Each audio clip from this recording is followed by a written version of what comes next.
मुस्लिम तहफ़्फ़ुज़ात के खिलाफ भारतीय जनता पार्टी का चलो असेंबली प्रोग्राम को पुलिस ने किया नाकाम। पुराने शहर के घासी बाजार की कॉरपोरेटर और कारकुनों को पुलिस ने हिरासत में लेकर पुलिस स्टेशन मुंतकिल किया और रात देर गए इन्हें रिहा कर दिया। Bureau report INDtoday.com।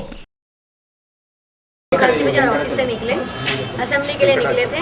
हाईकोर्ट पर हमसे पकड़ लिया गया। हम अपनी गाड़ी में 5-6 मेंबर्स इकट्ठे होकर असेंबली के लिए जा रहे थे। यहाँ पर पुलिस ने हमको यहाँ पर पकड़ा और पुलिस PS में लेकर आए। जो ये 12% जो रिजर्वेशन दिया गया है, हम उसका विरोध करते हैं। तब उनके लिए पब्लिक सारी जनता एक बराबर होनी चाहिए, लेकिन उन्होंने खाली मुस्लिम्स के लिए 12% जो रिजर्वेशन दिया है उसके विरोध में, धर्म के आधार पर जो रिजर्वेशन दिया है उसका विरोध करने के लिए, उसके धरने के लिए हम लोग असेंबली जा रहे हैं।